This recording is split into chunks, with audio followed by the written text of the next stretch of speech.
ಶ್ರೀ ಗುರುಭ್ಯೋ ನಮಃ.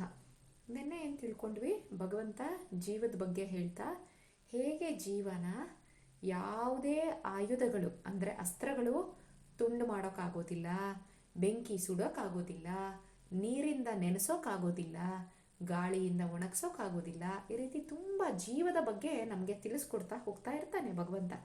ಅದೆಲ್ಲ ತಿಳಿದ್ವಿ. ಆಮೇಲೆ ಹೇಳ್ತಾನೆ ಭಗವಂತ ಅರ್ಜುನನಿಗೆ, ಅಲ್ಲ ಕಣೋ, ನೀನು ಇಷ್ಟು ಹರೇ ರಾಮಕಂದ ಇಷ್ಟೊಂದು ಯುದ್ಧಗಳನ್ನ ಮಾಡಿದ್ಯಾ ಇನ್ ಪಾಸ್ಟ್. ಹಾಗಂತ ಅರ್ಜುನಂಗೆ ಇದೇ ಫಸ್ಟ್ ಯುದ್ಧ ಅಂತಲ್ಲ.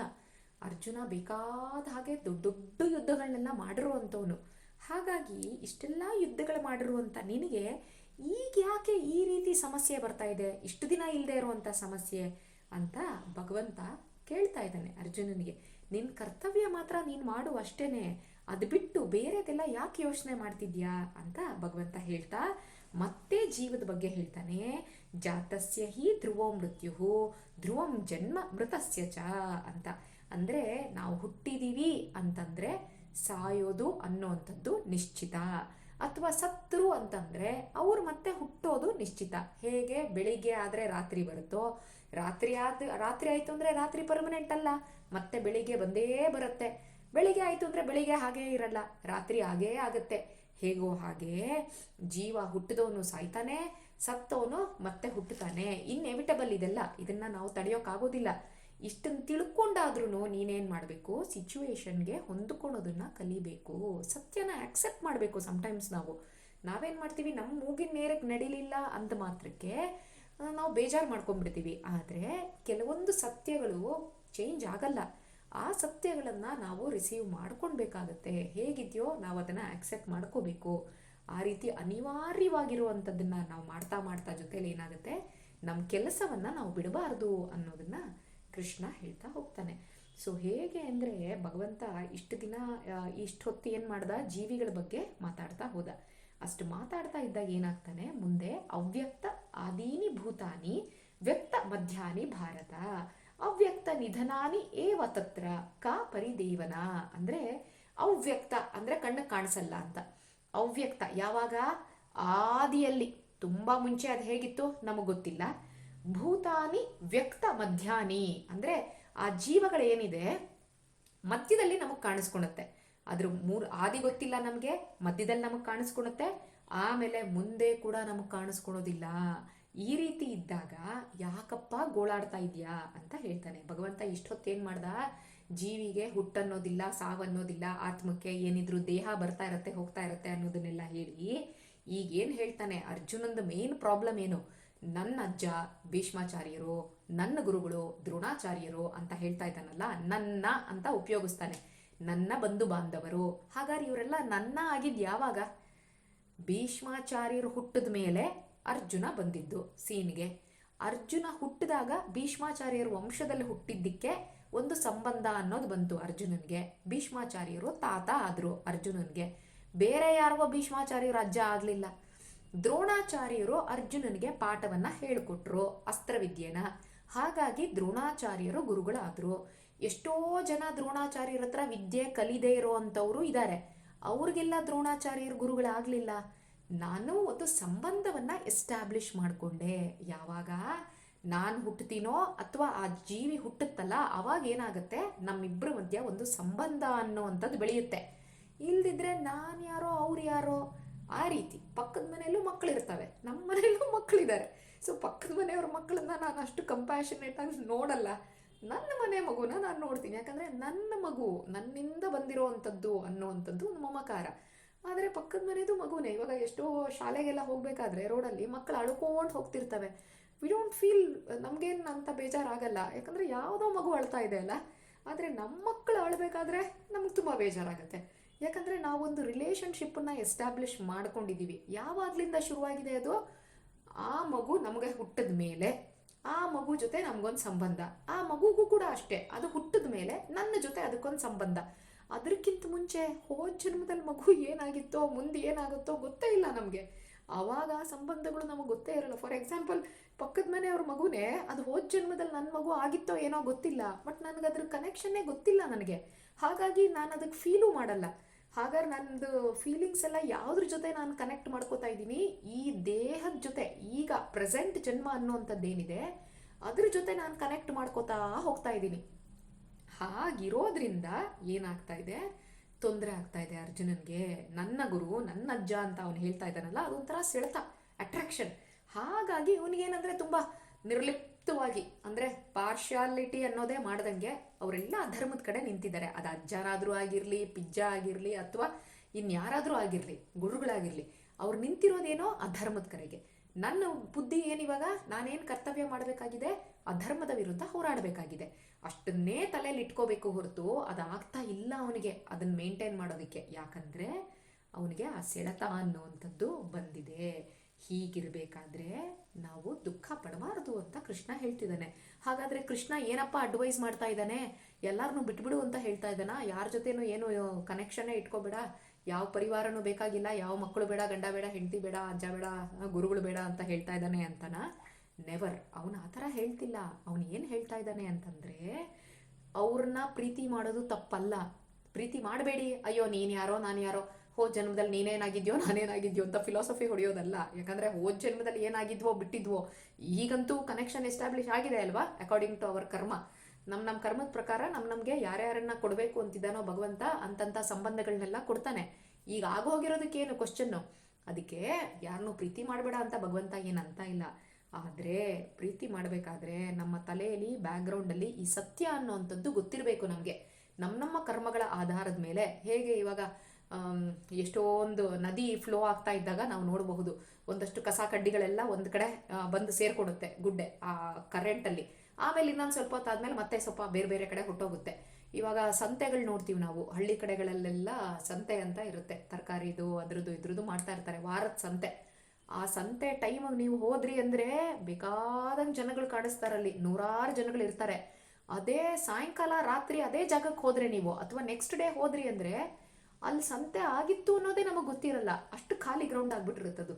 ಅಂದರೆ ಅವರೆಲ್ಲ ಸಂತೆಗೆ ಬಂದು, ಅದನ್ನೇ ದಾಸರು ಪದಗಳಲ್ಲಿ ತುಂಬ ಸರಿ ಹೇಳ್ತಾರೆ. ದಾಸರ ಪದಗಳೆಲ್ಲ ಈ ಸಂತೆ ಅನ್ನೋ ಪದನ ಉಪಯೋಗಿಸ್ತಾರೆ. ಹೇಗೆ ಸಂತೆಯಲ್ಲಿ ಎಲ್ಲ ಒಟ್ಟಿಗೆ ಇರ್ತೀವಿ, ಆಮೇಲೆ ನೆಕ್ಸ್ಟ್ ಡೇ ಸಂತೆ ಮುಗಿತಾ ಇದ್ದಂಗೆ ನೀವು ಯಾರೋ ನಾನು ಯಾರೋ ಅಂತ ಅವ್ರವ್ರ ಮನೆಗಳಿಗೆ ಅವ್ರವ್ರು ಹೊಟ್ಟೋಗ್ತಾರೆ. ಇನ್ನು ಎಕ್ಸಾಂಪಲ್ಗಳಂದರೆ ಫ್ಲೈಟಲ್ಲಿ ಹೋಗ್ತೀವಿ, ಬಸ್ಸಲ್ಲಿ ಹೋಗ್ತೀವಿ, ರೈಲಲ್ಲಿ ಹೋಗ್ತೀವಿ, ಎಲ್ಲ ಎಷ್ಟೋ ಜನ ಇರ್ತಾರೆ ನಮ್ಮ ಜೊತೆಗೆ, ಅವ್ರು ಯಾರು ಅನ್ನೋದೇ ನಮಗೆ ಗೊತ್ತಿರಲ್ಲ. ಬಟ್ ಅಲ್ಲಿ ಕೂತ ತಕ್ಷಣ ಫಸ್ಟ್ ಟೈಮ್ ಅವ್ರನ್ನ ನಾವು ನೋಡಿರ್ತೀವಿ, ನಾವು ಅವ್ರನ್ನ ಪರಿಚಯ ಮಾಡ್ಕೋತೀವಿ. ಯಾವ ಊರು ನೀವು ಅಂತ ಕೇಳೋದು ನಾವು ಅಲ್ವಾ, ಯಾವ ಊರು, ಎಲ್ಲಿದ್ದೀರಾ ನೀವು, ಎಲ್ಲಿ, ಯಾವ ಏರಿಯಾ, ಈ ಥರ ಎಲ್ಲ ಕೇಳ್ತೀವಿ. ಆಗ ಅವ್ರ ಜೊತೆ ಮಾತಾಡೋಕ್ಕೆ ಶುರು ಮಾಡ್ತೀವಿ ನಾವು.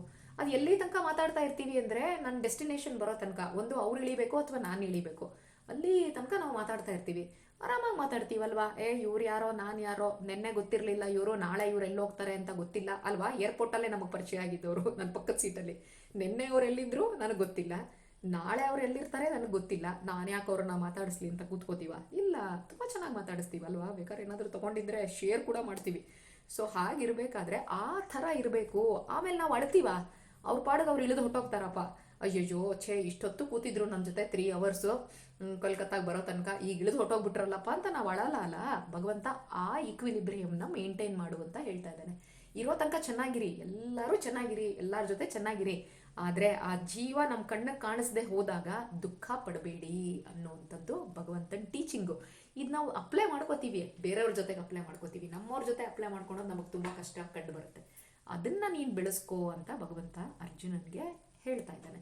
ಪ್ರೀತಿ ಮಾಡಬೇಡ ಅನ್ನೋಂಥದ್ದಲ್ಲ. ಇನ್ನು ಅದಕ್ಕೂ ಇನ್ನು ಸೂಕ್ಷ್ಮವಾಗಿ ನೋಡಬೇಕು ಅಂತಂದರೆ, ಎಲ್ಲರೊಳಗಡೆ ಆ ಜೀವದ ಸೈಜನ್ನು ನಾನು ಇಟ್ಕೊಂಡ್ಬಿಟ್ಟೆ ಅಂತಂದರೆ, ಎಲ್ಲರೊಳಗಡೆ ಆಟ ಆಡಿಸ್ತಾ ಇರೋನು ಯಾರೋ ಭಗವಂತನೇ.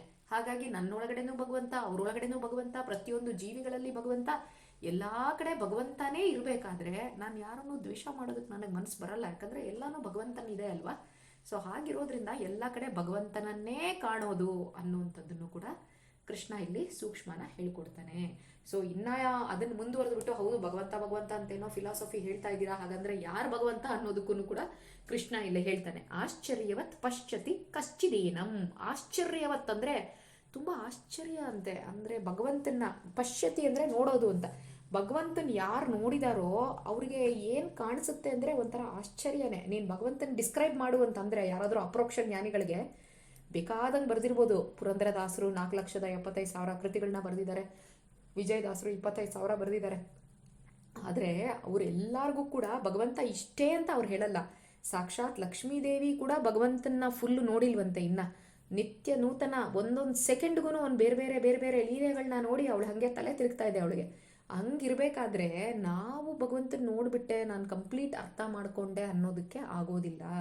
ಅದಕ್ಕೆ ಯಾವ ಪುಣ್ಯಾತ್ಮ ನೋಡಿದಾನೋ ಭಗವಂತನ, ಅವನಿಗೆ ಭಗವಂತ ಆಶ್ಚರ್ಯವಾಗಿ ಕಾಣ್ತಾನೆ. ಅಥವಾ ಇನ್ಯಾರೋ ನನಗೆ ನೋಡಿರೋರು ಹೇಳ್ತಾರಪ್ಪ ಅಪರೋಕ್ಷ ಜ್ಞಾನಿಗಳು ಅಂತ, ಇಲ್ಲ ಲೆವೆಲ್ಲು.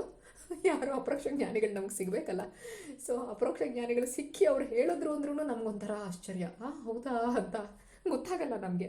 ಇನ್ನೊಬ್ಬ ಭಗವಂತನ ಬಗ್ಗೆ ಅವನು ಇನ್ನೊಂದು ಮಾತಾಡ್ತಾ ಇರ್ತಾನೆ, ಅದು ಕೂಡ ಆಶ್ಚರ್ಯನೇ. ಒಟ್ಟಿನಲ್ಲಿ ಭಗವಂತ ಅಂದರೆ ಆಶ್ಚರ್ಯನೇ, ಅದು ಬಿಟ್ಟರೆ ಬೇರೆ ಇಲ್ಲ. ನಮಗೆ ಗೊತ್ತಾಗಲ್ಲ ಭಗವಂತ ಹಿಂಗೆ ಅಂತ. ಯಾರು ಕೂಡ ಭಗವಂತನ ಸರಿಯಾಗಿ ಹೇಳೋ ಅಂಥವ್ರು ಇಲ್ಲ ಅಂತ. ಒಟ್ಟಿನಲ್ಲಿ ಅವನ ಆಶ್ಚರ್ಯ ವಿಸ್ಮಯನೇ ಅವನು ಭಗವಂತ. ಯಾವಾಗ ನೋಡಿದ್ರು ಇಷ್ಟನ್ನು ತಿಳ್ಕೊಂಡಿರ್ಬೇಕು ನಾವು. ತುಂಬ ಅಚ್ಚರಿ, ನಾನು ತಿಳ್ಕೊಂಡ್ಬಿಟ್ಟೆ ಎಲ್ಲ ಮಾಡಿಬಿಟ್ಟೆ ಅಂತ. ಸೊ ಒನ್ಸ್ ಎಲ್ಲ ಒಂದು ಕಡೆ ಹೋಗ್ತಾ ಇದ್ವಿ. ಆಗ ನನ್ನ ಫ್ರೆಂಡ್ ಮಗಳು ಬಂದಿದ್ಲು. ಅವಳು ಹೇಳ್ತಾ ಇದ್ದು, ತುಂಬ ಸಣ್ಣವಳು, ಸೆಕೆಂಡ್ ಆರ್ ಥರ್ಡ್ ಸ್ಟ್ಯಾಂಡರ್ಡ್. ಒಂದು 10 ಬುಕ್ಕುಗಳ ಹೆಸರು ಹೇಳಿದ್ಲು, ರಸ್ಕಿನ್ ಬಾಂಡು ಮತ್ತೊಂದು ಇನ್ನೊಂದ್ರದ್ದು ಎಲ್ಲ. Aunty I have read all books ಅಂತ ಅವಳು ಅಂದ್ಲು, ಪಾಪ ಅವಳ ಲೆವೆಲ್ಗೆ. ಆಮೇಲೆ ಅವರಪ್ಪ ಹೇಳ್ತಾ ಇದ್ದಾರೆ, ಡೋಂಟ್ ಟೆಲ್, ಇದನ್ನ ಆಂಟಿಗೆ ಹೇಳ್ಬೇಡ ನೀನು, ನಿನ್ಗಿಂತ ಜಾಸ್ತಿ ಬುಕ್ ಓದಿದ್ದಾರೆ ಅವರು ಅಂತ. Really how many books have you read aunty? 10 books ಅಂತ ಇದ್ದಾಳೆ. ಅವಳಿಗೆ ಪಾಪ 10 ಬಿಗ್ ನಂಬರು. ಆ ಥರ ನಾವೇನು ಅನ್ಕೊತೀವಿ, ನಮಗೆ ಭಗವಂತನ ಇಷ್ಟು ತಿಳ್ಕೊಂಡ್ಬಿಟ್ರೇನೆ. ಅದಕ್ಕೆ ಯಾವಾಗಲೂ ಅದು ಎಂಡ್ ಆಗಬಾರ್ದು ಅಂದರೆ ಭಗವಂತ ಅಚ್ಚರಿ ಅನ್ನೋದನ್ನು ಜ್ಞಾಪಕ ಇಟ್ಕೋಬೇಕು. ಇದನ್ನು ಸ್ವತಃ ಭಗವಂತನೇ ಹೇಳ್ತಾ ಇದ್ದಾನೆ. ಅವನ ಬಗ್ಗೆ ತಿಳ್ಕೊಳಕ್ಕೆ ನಮಗೆ ಸಾಧ್ಯನೇ ಇಲ್ಲ. ಏನೋ ಮಾಡಿ ತಿಳ್ಕೊಂಬಿಡ್ತೀರಪ್ಪ. ಭಗವದ್ಗೀತೆ ಮುಗಿಸಿದ ತಕ್ಷಣ ಭಗವಂತ ಗೊತ್ತಾಗ್ಬಿಟ್ಟ, ಭಾಗವತ ಓದಿದ ತಕ್ಷಣ ಭಗವಂತ ಗೊತ್ತಾದ ಅಂತ ಖಂಡಿತ ಇಲ್ಲ. ಭಗವಂತನ ನಾವು ಗೊತ್ತಾಗಿಸ್ಕೊಳೋದಕ್ಕೆ ಸಾಧ್ಯನೇ ಇಲ್ಲ, ಅಥವಾ ಭಗವಂತನ ಬಗ್ಗೆ ಹೇಳೋದಕ್ಕೂ ಸಾಧ್ಯ ಇಲ್ಲ. ಅವನು ಯಾವತ್ತಿದ್ರೂ ಆಶ್ಚರ್ಯನೇ, ಯಾವತ್ತಿದ್ರೂ ವಿಸ್ಮಯನೇ.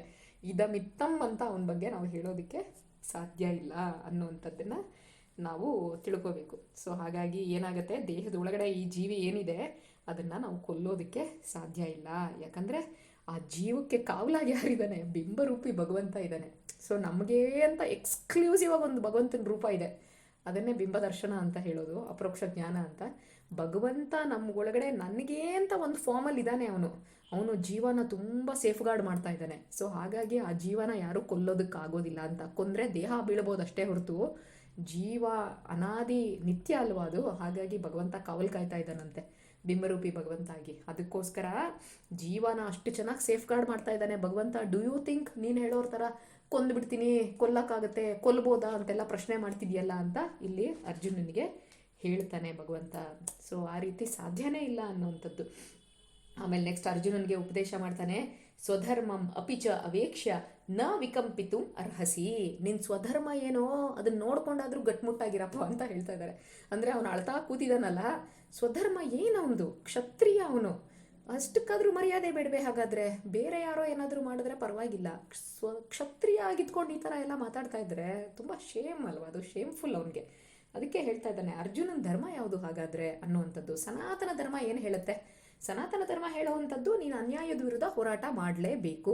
ಅನ್ಯಾಯ ಎಲ್ಲಿ ಕಾಣಿಸ್ದು ಧ್ವನಿಯಾದರೂ ಎತ್ತಬೇಕು ನೀನು ಅಂತ ಮುಂದೆ ಬರುತ್ತೆ.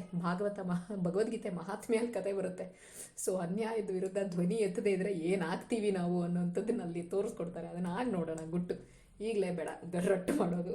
ಸೊ ಹಾಗೆ ಮೊನ್ನೆ ಒಂದು ಕಡೆ ಇನ್ಸಿಡೆಂಟ್ ಎಲ್ಲೋ ಆಯಿತು. ಯಾರೋ ಈ ಥರ ಕಿಡ್ನ್ಯಾಪ್ ಮಾಡಿದ್ದು ಅಥವಾ ಇನ್ನೇನೋ ಇದು ಮಾಡ್ತಾ ಇದ್ದಿದ್ದು. ಅವನು ಪಾಪ ಅಪೋಸ್ ಮಾಡೋಕ್ಕೆ ಅಂತ ಇಳಿದವನು ಅವನ ಮೇಲೆ ಅಟ್ಯಾಕ್ ಮಾಡೋಕ್ಕೆ ಶುರು ಮಾಡಿದ್ರು. ಅದಕ್ಕೆ ಅವನೇನು ಮಾಡ್ದ, ಕಿಲಾಡಿ ಸ್ವಲ್ಪ ದೂರ ಮುಂದೆ ಹೋಗ್ಬಿಟ್ಟು 2 ವೀಲರಲ್ಲಿ, ಆಮೇಲೆ ಹೊಯ್ಸಳಕ್ಕೆ ಫೋನ್ ಮಾಡಿ ಕರೆಸ್ದ. ಸೊ ಅಂದರೆ ನಾನು ಒಬ್ಳಿಗೆ ಎದುರಿಸೋಕ್ಕಾಗೋದಿಲ್ಲ ಕೆಲವೊಂದು ಸರಿ ದುಷ್ಟಶಕ್ತಿಗಳನ್ನ. ಆಗ ನಾನು ಬೇರೆ ಯಾರ್ದಾದ್ರೂ ಹೆಲ್ಪ್ಗಾದರೂ ಇದು ಮಾಡ್ಬೋದು. ಇಲ್ಲದೇ ಇದ್ದರೆ ಕಾಪಾಡಿ ಅಂತ ಕೇಳ್ಕೊಂಡ್ರು ಕೂಡ, ಬನ್ನಿ ದಯವಿಟ್ಟು ಯಾರಾದರೂ ಬನ್ನಿ ಹೆಲ್ಪ್ಗೆ, ಕಾಪಾಡಿ ಇವ್ರನ್ನ ಅಂದರೂ ಕೂಡ ಅಶ್ವಮೇಧ ಯಾಗದ ಫಲ ಬರುತ್ತಂತೆ ನಮಗೆ. ಆದರೆ ನಾವೇನು ಮಾಡ್ತೀವಿ, ಕೆಲವೊಂದು ಕಡೆ ಫಿಲಾಸಫಿಗಳಿದೆ, ಅದನ್ನು ಹೇಳಿದ್ರೆ ಅಷ್ಟೇ. ಸೊ ಅವಾಗ ಏನಂತೀವಿ, ನಿಮ್ಮದು ನೀವು ನೋಡ್ಕೊಳ್ಳಿ ಸಾಕು, ಬೇರೆದೆಲ್ಲ ಏನಕ್ಕೆ, ಅವ್ನ ಕರ್ಮ ಅವನು ಅನುಭವಿಸ್ತಾ ಇದ್ದಾನೆ. ಇಲ್ಲಿ ಫಿಲಾಸಫಿ ಅಪ್ಲೈ ಮಾಡ್ಬಿಡೋದು ಭಗವದ್ಗೀತೆದು. ಸೊ ನೀನು ದೇವಸ್ಥಾನಕ್ಕೆ ಬರ್ತಾ ಇದೆಯಾ ಹೂವು ತೊಗೊಂಡು ಭಗವಂತನಿಗೆ, ರೋಡಲ್ಲಿ ಯಾರೋ ಬಿದ್ದಿರ್ತಾನೆ ಆಕ್ಸಿಡೆಂಟ್ ಮಾಡಿಕೊಂಡು, ಏನು ಮಾಡ್ಬೇಕು ನೀನು? ಭಗವಂತನಿಗೆ ಹೂವು ಕೊಡಬೇಕಾ ಅಥವಾ ಆಕ್ಸಿಡೆಂಟ್ ಮಾಡಿ ಬಿದ್ದವನ್ನ ನೀನು ಹೆಲ್ಪ್ ಮಾಡಬೇಕಾ? ಇಲ್ಲ, ಭಗವಂತನಿಗೆ ಹೂವು ಕೊಡಬೇಕು. ಆಕ್ಸಿಡೆಂಟ್ ಆಗಿ ಬಿದ್ದವನು ಅವ್ನ ಕರ್ಮ ಅವನು ಆಗ್ತಾನೆ ಅಂದರೆ ನೆಕ್ಸ್ಟ್ ನನಗೆ ಆ ರೋಲ್ ಕೊಡ್ತಾನೆ ಭಗವಂತ. ನಾನು ಆಕ್ಸಿಡೆಂಟ್ ಆಗಿ ಬಿದ್ದಿರ್ತೀನಿ, ಇನ್ನೊಬ್ಬ ಯಾವನೋ ಅವನೇ ಹೂವು ತೊಗೊಂಡು ಹೋಗ್ತಾ ಇರ್ತಾನೆ, ನಾನು ಹಾಗೆ ಬಿದ್ದು ಸಾಯ್ಬೇಕಷ್ಟೇ ರೋಡಲ್ಲಿ. ಈ ಥರ ಫಿಲಾಸಫಿಗಳಿದೆ ಕೆಲವೊಂದು, ವಿಪರೀತ ಫಿಲಾಸಫಿಗಳು. ಭಗವದ್ಗೀತೆ ಅರ್ಥ ಮಾಡ್ಕೊಳೋರು ಚಂದ. ಆ ರೀತಿ ತುಂಬ ಸೂಕ್ಷ್ಮ ಇದೆ. ಭಗವಂತ ಇಲ್ಲಿ ಹೇಳ್ತಾ ಇದ್ದಾನೆ, ನಿನ್ನ ಸ್ವಧರ್ಮ ಯಾವುದು? ಕ್ಷತ್ರಿಯರ ಧರ್ಮ ಯಾವುದು? ಅನ್ಯಾಯದ ವಿರುದ್ಧ ಹೋರಾಟ ಮಾಡಬೇಕು, ಅದೇ ಅವನ ಧರ್ಮ. ಮತ್ತು ಸಮಾಜ ಧರ್ಮ ಏನು ಹೇಳುತ್ತೆ, ಸನಾತನ ಧರ್ಮ ಏನು ಹೇಳುತ್ತೆ, ಅದು ಕೂಡ ಅದನ್ನೇ ಹೇಳೋದು. ಅನ್ಯಾಯ ಎಲ್ಲಿ ಕಾಣಿಸ್ತೋ ನೀನು ಹೋರಾಟ ಮಾಡು ಅಂತ ಹೇಳುತ್ತೆ. ಹಾಗಾಗಿ ಎಲ್ಲ ಒಂದೇ ಆಯಿತು. ಕ್ಷತ್ರಿಯ ಧರ್ಮನೂ ಅದನ್ನೇ ಹೇಳುತ್ತೆ, ಸನಾತನ ಧರ್ಮನೂ ಅದನ್ನೇ ಹೇಳುತ್ತೆ, ಸ್ವಧರ್ಮನೂ ಅದನ್ನೇ ಹೇಳುತ್ತೆ. ಇನ್ನೇನು ಮತ್ತು Arjuna, for what he is waiting for? ಮಾಡಪ್ಪ, ಇದು ತುಂಬ ಪುಣ್ಯದ ಕೆಲಸ ಅಂತ ಕೃಷ್ಣ ಹೇಳ್ತಾ ಇದ್ದಾನೆ. ಅದೇ ತಪಸ್ಸು ಕ್ಷತ್ರಿಯರಿಗೆ. ಬ್ರಾಹ್ಮಣರಿಗೆ ಹೇಗೆ ಭಗವಂತನ ಪೂಜೆಗಳನ್ನ ಮಾಡುವಂಥದ್ದು, ವೇದಗಳ ಮೂಲಕ ಎಲ್ಲ ಆರಾಧನೆ ಮಾಡುವಂಥದ್ದು ಭಗವಂತನ ಪುಣ್ಯದ ಕೆಲಸನೋ, ಕ್ಷತ್ರಿಯರಿಗೆ ಅಧರ್ಮದ ವಿರುದ್ಧ ಹೋರಾಟ ಮಾಡೋದೇ ಪುಣ್ಯದ ಕೆಲಸ.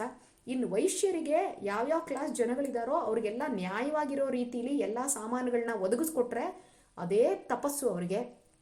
ಶೂದ್ರರು ಬೇರೆ 3 ಕ್ಲಾಸ್ ಜನಗಳಿಗೆ ಅವ್ರಿಗೆ ಸರ್ವಿಸ್ ಮಾಡಿಕೊಟ್ರು ಅಂದರೆ ಅದೇ ದೊಡ್ಡ ತಪಸ್ಸು ಶೂದ್ರರಿಗೆ. ಇದೆಲ್ಲ ಇದೆ ಅವ್ರವ್ರದ್ದು. ಅದಕ್ಕೆ ಭಗವಂತ ಹೇಳೋದಲ್ವಾ, ಎಲ್ಲಾನು ನಾನೇ ಗುಣಕರ್ಮ ವಿಭಾಗಶಃ ನಾನೇ ಮಾಡಿರೋದು ಅಂತ. ನಾವು ಕೇಳಬೇಕು ಭಗವಂತನ ಮಾತು. ಇಲ್ಲದೇ ಇದ್ದರೆ ನನ್ನಿಷ್ಟ ಬಂದಂಗೆ ನಾನು ಮಾಡ್ಕೋತಾ ಇದ್ದರೆ ರಾಂಗ್ ಆಗುತ್ತೆ, ಭಗವಂತನಿಗೆ ವಿರುದ್ಧ ಆಗುತ್ತೆ. ಅದಕ್ಕೋಸ್ಕರ ಭಗವಂತ ಹೇಳ್ತಾ ಇದ್ದಾನೆ, ಯಾರಿಗುಂಟು ಯಾರಿಗಿಲ್ಲ ಈ ಚಾನ್ಸು ಅಂತ. ಅಂದರೆ ಕ್ಷತ್ರಿಯರಿಗೆ ಕೆಲವೊಂದು ಸರಿ ಪಾಪ ರಾಜ ಆಗಿರ್ತಾನೆ ಅಂದರೆ ಅವ್ನು ರಾಜ ಆದಾಗ್ಲಿಂದ ಪಾಪ ಸಾಯೋ ತನಕ ಅವನಿಗೆ ಒಂದೂ ಯುದ್ಧ ಮಾಡೋಕ್ಕಾಗ್ದಂಗೆ ಇರ್ಬೋದು. ಆ ಆಪರ್ಚುನಿಟಿನೇ ಬಂದಿರಲ್ವೇನೋ. ನಿನಗೆ ಬಂದಿದೆ ಅಂದರೆ ಅಯ್ಯೋ ಇದಪ್ಪ ಲಕ್ಕಿದು, ತಕ್ಷಣ ಬಾಚ್ಕೊಂಡ್ಬಿಡು ಅಂತ ಹೇಳ್ತಾ ಇದ್ದಾನೆ ಕೃಷ್ಣ. ಸೊ ತುಂಬ ಯಾರು ಫಾರ್ಚುನೇಟ್ ಕ್ಷತ್ರಿಯರಾಗಿರ್ತಾರೆ ಅವ್ರು ಮಾತ್ರ ಇಂಥ ಅವಕಾಶ ಸಿಕ್ಕತ್ತೆ ಅಂತ. ಅಂದರೆ ಇಟ್ ಈಸ್ ನಾಟ್ ದಟ್ ಸುಮ್ಮನೇನಾದ್ರೂ ರಾಜ್ಯ ದೊಡ್ಡದು ಮಾಡ್ಕೋಬೇಕು ಅಂತ ಸಿಕ್ಕದವ್ರ ಮೇಲೆಲ್ಲ ಹೋಗಿ ಯುದ್ಧ ಮಾಡೋವಂಥದ್ದಲ್ಲ ಕ್ಷತ್ರಿಯನ ಕೆಲಸ.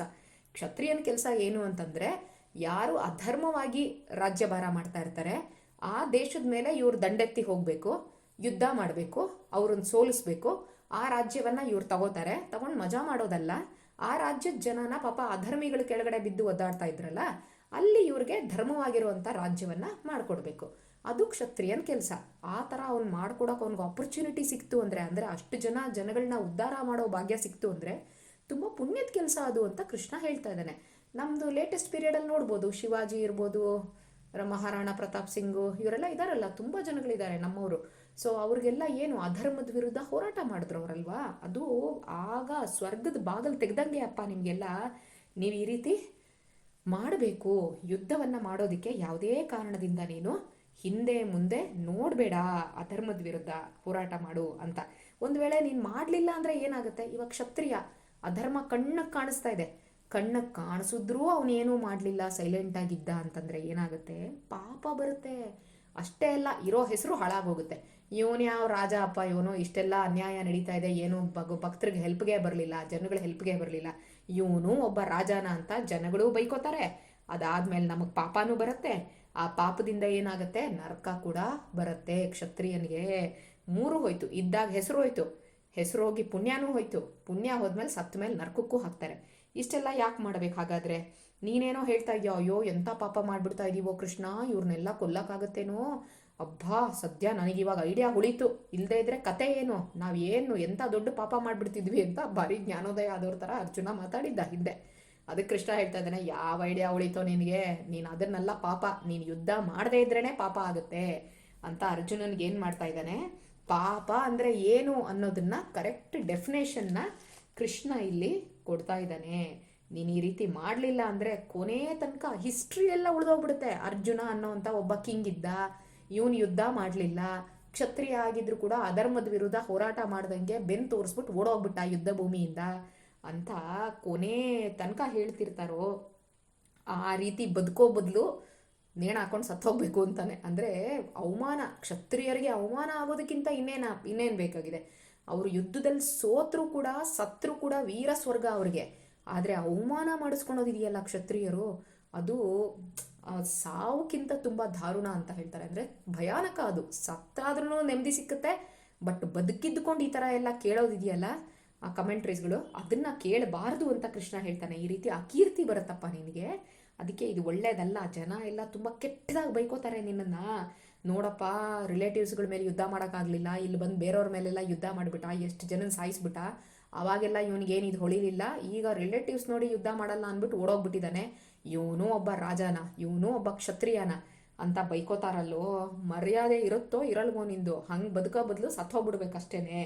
ಯಾವ ಕ್ಷತ್ರಿಯ ಕೂಡ ಇಂಥದ್ದನ್ನೆಲ್ಲ ಕೇಳಿಸ್ಕೊಳೋದಕ್ಕೆ ಇಷ್ಟಪಡಲ್ಲ. ಅದಕ್ಕೋಸ್ಕರ ಯುದ್ಧ ಮಾಡಪ್ಪ ನೀನು ಅಂತ ಕೃಷ್ಣ ಹೇಳ್ತಾ ಹೋಗ್ತಾನೆ. ಇನ್ನೂ ಪಾಪ ಮುಂದೆ ತುಂಬ ಕನ್ವಿನ್ಸ್ ಮಾಡ್ತಾನೆ ಕೃಷ್ಣ. ಯಾವ ಲೆವೆಲಿಂದ ಅರ್ಜುನನ್ ಕನ್ವಿನ್ಸ್ ಮಾಡೋದು, ಯಾವ ಪಾಯಿಂಟಿಂದ ಅವ್ನು ಕನ್ವಿನ್ಸ್ ಆಗ್ತಾನೆ ಅಂತ. ನಾವು ಎಲ್ಲ ಗಂಟೆಗಟ್ಟಲೆ ಮಾತಾಡ್ತೀವಲ್ಲ, ಯಾವುದೋ ಒಂದು ಪಾಯಿಂಟ್ ಟಚ್ ಆಗ್ಬೋದು ಮಕ್ಕಳಿಗೆ, ಮಿಕ್ಕಿದ್ದೆಲ್ಲ ಕಸಾನೆ. ಸೊ ಹಾಗೆ ಯಾವ್ಯಾವ ಆ್ಯಂಗಲಿಂದ ನಾವು ಮಾತಾಡಿದ್ರೆ ಕನ್ವಿನ್ಸ್ ಆಗುತ್ತೆ ಅಂತ ಕೃಷ್ಣನು ಟ್ರೈ ಮಾಡಿ ನೋಡ್ತಾ ಇದ್ದಾನೆ, ಪರ್ಮಿಟೇಷನ್ ಆ್ಯಂಡ್ ಕಾಂಬಿನೇಷನ್. ಅರ್ಜುನ ಯಾವುದಕ್ಕೆ ಕಚ್ಕೋತಾನೆ, ಇನ್ನೂ we are in second chapter, 18 ತನಕ ಮಾತಾಡಿದ್ದಾನೆ ಅವನು. ಸೊ ಹಾಗಾಗಿ ನೆಕ್ಸ್ಟ್ ಏನು ಮಾಡ್ತಾನೆ ಅಂತ ನಾಳಿನ ಸಂಚಿಕೆಯಲ್ಲಿ ತಿಳ್ಕೊಳ್ಳೋಣ. ಶ್ರೀಕೃಷ್ಣ ಅರ್ಪಣ ಮಸ್ತು.